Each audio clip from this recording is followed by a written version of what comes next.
సత్య 2 hours 14 minutes run టైమ్తో rangoli అనే పేరుతో 2023లో తమిళ్లో రిలీజ్ అయింది. ప్రైమ్ వీడియోలో కూడా స్ట్రీమ్ అవుతుంది. ఇప్పుడు తెలుగులో దీన్ని డబ్ చేసి ఆహాలో స్ట్రీమ్ చేస్తున్నారు. ఇక చూశాక నాకైతే జస్ట్ టైంపాస్ అంతే, అది కూడా ఓన్లీ ఫర్ ఫ్యూ సీన్స్.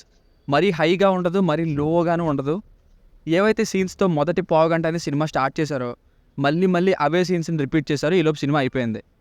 కొంచెం శ్రీకాంత్ గారి కొడుకు నటించిన నిర్మలా కాన్వెంట్ మూవీలా అనిపించింది కొంత పోర్షన్. ఇక మాటికి హీరోని బ్లేమ్ చేసి రిపీటెడ్గా వచ్చే గొడవ పడే సీన్స్, మధ్యలో కొంత మెలో డ్రామా ఎక్కువైంది. కానీ కొన్ని నాస్టాలజిక్ ఫీల్ ఉన్న సీన్స్ కోసం ఒక్కసారి అలా ట్రై చేస్తుంటే చూడండి.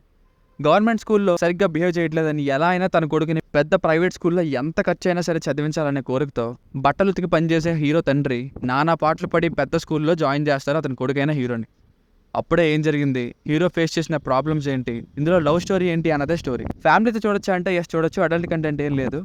పర్ఫార్మెన్సెస్ ఈ సినిమాలో ఒక బెస్ట్ పార్ట్. అండ్ స్కూల్లో ఎంతో న్యాచురల్గా షూట్ చేయడం మెచ్చుకోదగ్గ విషయం. అంతమందిని పెట్టి ఎగ్జాక్ట్గా స్కూల్ లైఫ్ ఎలా ఉంటుందో అలానే చూపించడం అనేది గ్రేట్. సినిమాటోగ్రఫీ కూడా బాగానే ఉంది. సినిమాతో ప్రాబ్లం ఏంటంటే ప్రిడిక్టబుల్గా ఉంటుంది. ఆ సరే స్కూల్లో ఇక్కడ గోడ మీద హీరో హీరోయిన్స్ పేర్లు రాశారంటే ఇదే జరుగుంటుంది. ఈ స్కూల్లో జాయిన్ అయినప్పుడు లో క్లాస్ అంటూ గొడవ అయిందంటే లాస్ట్కి హీరోనే ఏదో చేస్తాడు. ఇలానే అన్ని ఎక్స్పెక్టెడ్గా ఉంటాయి. కావాలంటే స్టార్ట్ చేసి ఒక పావుగంట చూడండి. లవ్ స్టోరీ అయితే నిబ్బి లవ్ స్టోరీనే. ఇక మరి ఆ ఏజ్లో అలానే ఉంటుంది కదా, అలాగే చూపించారు. But entertainment wise audience will bother కదా.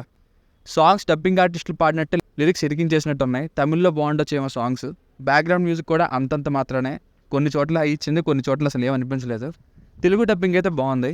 ఇక మెయిన్ లవ్ స్టోరీ కూడా ఎండింగ్లో ఇక్కడే స్టార్ట్ అవుతుంది. సెకండ్ పార్ట్ ఉంది అన్నట్టుగా ఇంటర్మీడియట్ సెకండ్ ఇయర్తో ఎండ్ చేశారు. సో ఫైనల్గా మూవీ వర్డిక్ట్ ఏంటంటే కొంత ఫ్యామిలీ డ్రామా, అలాగే మన స్కూల్ డేస్ని తలుచుకునేలా చేసే కొన్ని నాస్టాలజిక్ సీన్స్, వీటి కోసం అలా టైం పాస్గా ట్రై చేస్తానంటే ఎక్స్పెక్టేషన్స్ తగ్గించుకో చూడండి. Just for few scenes. దీనికి రేటింగ్ వచ్చేసి నా ఒపీనియన్ 2.5/5. మీకు కనుక రివ్యూ నచ్చినట్లయితే మరిన్ని రివ్యూస్ కోసం మన ఛానల్ని సబ్స్క్రైబ్ చేసుకోండి. Thank you.